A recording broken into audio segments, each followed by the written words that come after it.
You know, most best man speeches usually consist of the best man just roasting the groom, making fun of him as much as possible and trying to embarrass him. And believe it or not, I didn't want to do that tonight. I wanted to spend this time to really focus on all the good qualities that Tim has. Like,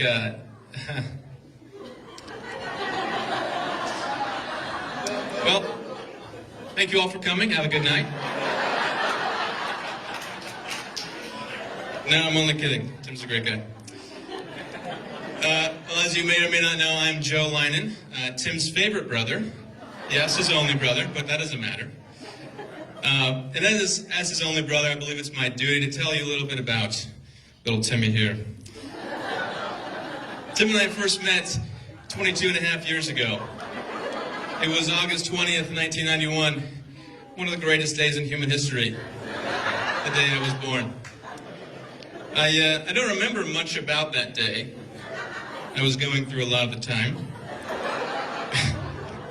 But me and Tim shared an instant connection. We both immediately disliked each other.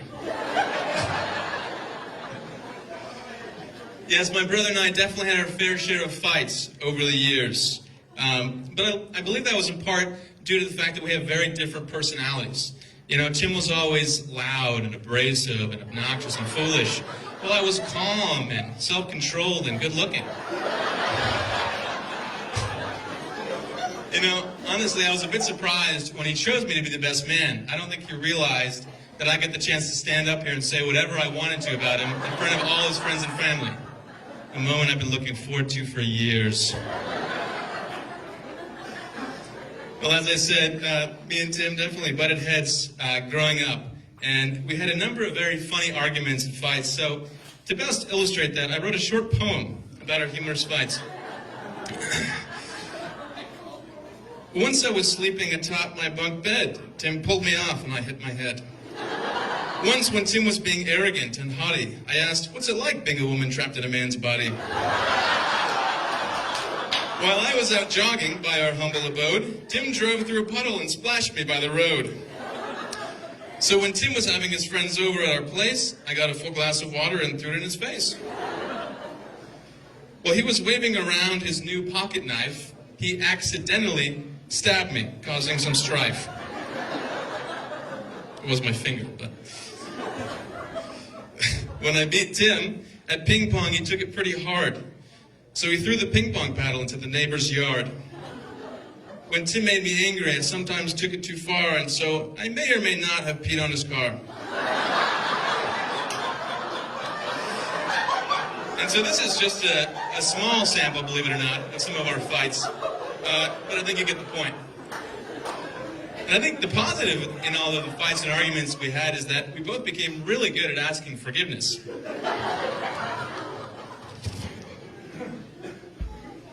Another interesting thing about Tim is that he's always had a strange love for weapons and violence. Tim once had an actual sword delivered from Amazon to his cubicle at work. They had to institute a no weapons policy just because of Tim. They said it was cutting down on productivity. Good again. Tim also used to hide behind his window with his pellet gun for hours so he could shoot and hang any squirrels that came into our backyard. Yes, I said hang, like with a little noose and everything. Yeah, it was shocking when he joined the Marines.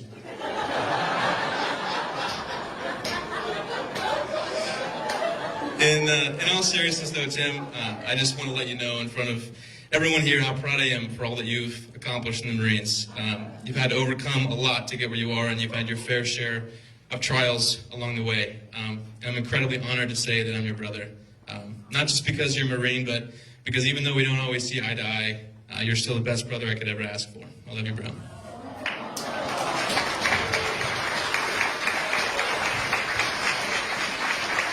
All right, that's enough mushy stuff. Now let's talk about Jess. I'll be nice. I remember when I first realized that Jess was going to marry my brother. We were at our cabin at Hume Lake, and we'd just come back from a round of playing frisbee golf. It had been a hot day, we were very tired and sweaty, and then Tim took off his shoes, took off his socks. He looked at Jess and was like, "Hey, can you rub my feet?" And she did. Now, you have to understand, Tim's feet smell so bad that if he took his shoes off right now, the people in the back would have to leave. Everybody else would be dead. There was a reason why Jess didn't wash Tim's feet tonight.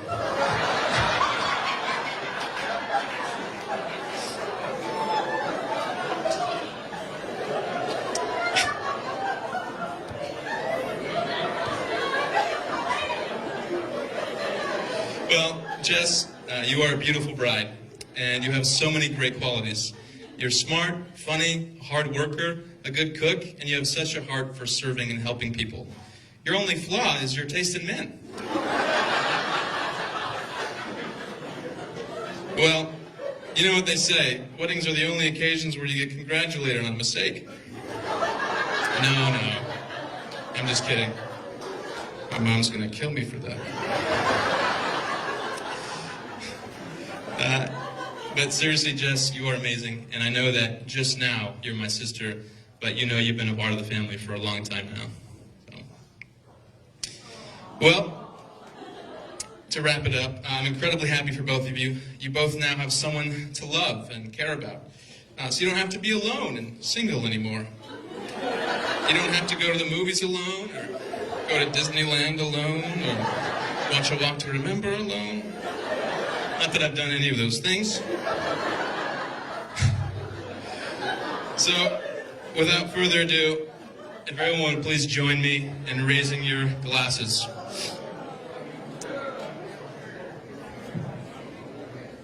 To Tim and Jess, a lifetime of love, unity, and happiness. God bless you guys both.